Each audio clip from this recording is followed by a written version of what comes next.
Chapter 40, Forgiveness. He went first to the throne room, but the king was not there, and so Despereaux slipped through a hole in the molding and was making his way to the princess's room when he came upon the mouse council, 13 mice and one most very honored head mouse, sitting around their piece of wood debating important mouse matters. Despereaux stopped and stood very still. "Fellow honored mice," said the most honored head mouse, and then he looked up from his makeshift table and saw Despereaux. "Despereaux," he whispered. The other mice of the council leaned forward, straining to make sense of the word that the head mouse had just uttered.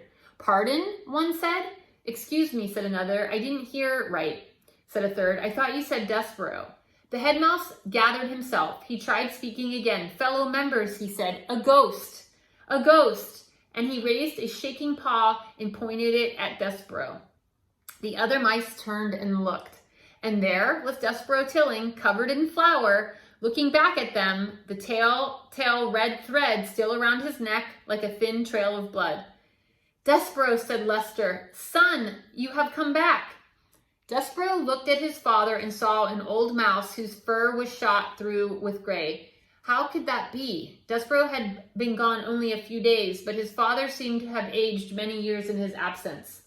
"Son, ghost of my son," said Lester, his whiskers trembling, "I dream about you every night. I dream about beating the drum that sent you to your death. I was wrong.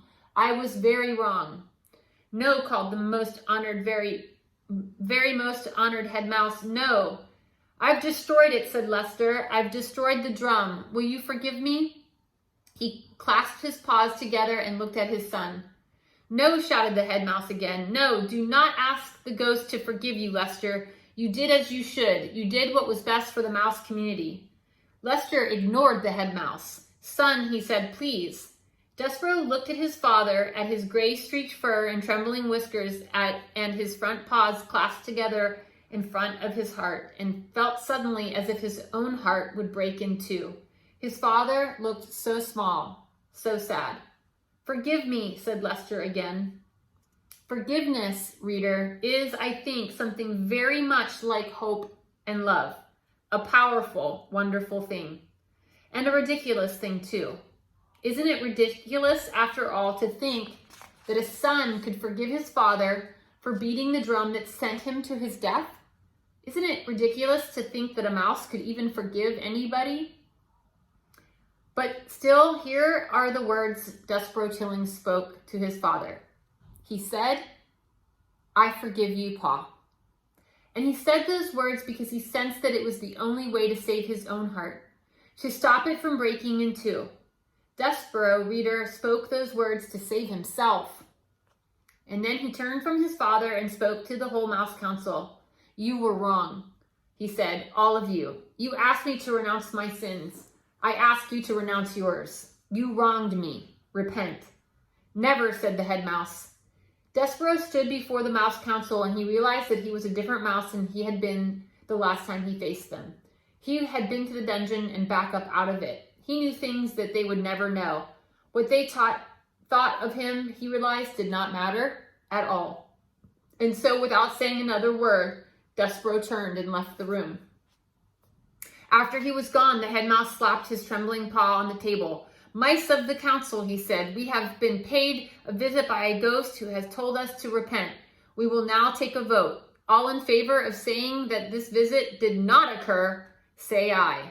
And from the members of the mouse council, there came a tiny but empathetic chorus of ayes. One of the mouse said nothing. That mouse was Despereaux's father. Lester Tilling had turned his head away from the other members of the mouse council.